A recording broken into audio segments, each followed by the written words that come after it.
Saudara-saudari. Selamat malam, semuanya. Malam ini kita akan mempelajari rangkuman tentang kesaksian Matius.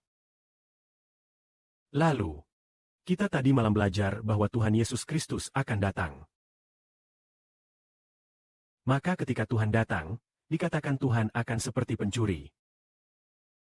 Datang tiba-tiba. Tuhan Yesus Kristus akan datang tiba-tiba seperti pencuri. Maka dikatakan jika seseorang mengerti, Pada jam berapa dia malam hari pencuri akan datang. ia akan tetap berjaga-jaga. Tidak membiarkan pencuri masuk ke rumah. Maka dengan prinsip yang sama, ketika Yesus Kristus datang, juga seperti pencuri datang tiba-tiba. Karena itu Tuhan memberitahu kita.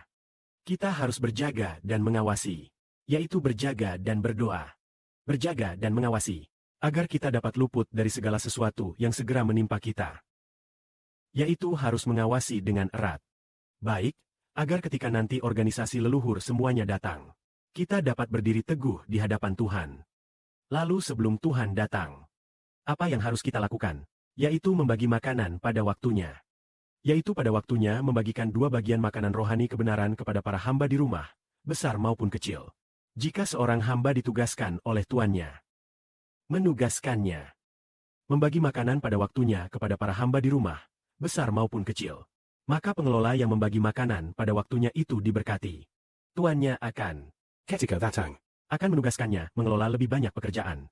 Lalu apa itu membagi makanan pada waktunya bagi kita? Seperti yang kita katakan setelah berakhirnya festival perikanan. Kita harus memasok makanan kebenaran ke segala zaman dan segala bangsa. Seperti yang dikatakan Bapa kepada saudara Hibodi, melalui cara internet, makanan rohani kebenaran. Dipasok kepada segala zaman dan segala bangsa.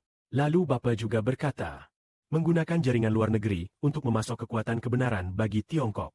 Karena kelak Bapa akan merobohkan firewall, yaitu sekarang konten luar negeri tidak bisa masuk ke Tiongkok. Itu seperti tembok kota demi tembok kota. Menutupinya, sudah menghalangi, lalu membuat hal-hal dari luar tidak bisa masuk.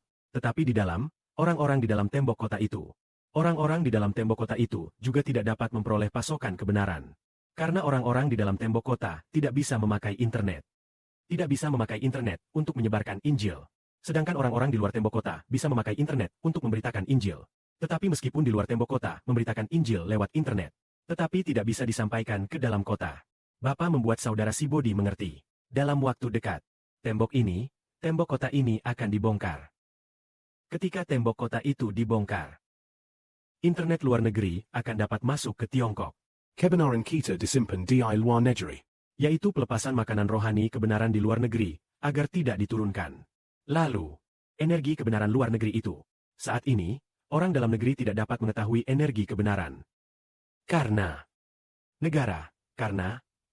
di dalam negeri ada sebuah tembok jaringan. Tembok internet ini dalam waktu dekat akan dibongkar.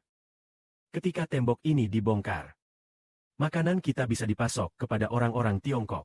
Yaitu makanan kebenaran bisa dipasok. Maka sebelum Tuhan datang, kita harus membagikan kekuatan kebenaran pada waktunya. Setiap hari 24 sesi penjelasan kebenaran. Lalu diterjemahkan ke berbagai bahasa. Jadi ketika sampai Tuhan datang, kita membagikan kebenaran pada waktunya ke berbagai tempat. Berbagai suku bangsa, berbagai negara. Mereka semua dapat mendengar kebenaran seperti ini dari saudara Sibodi. Pada akhirnya mereka percaya kepada Tuhan dan diselamatkan. Ini berarti sebelum Tuhan datang, kita harus membagi porsi pada waktunya. Agar kemuliaan kembali kepada Bapa dan Tuhan.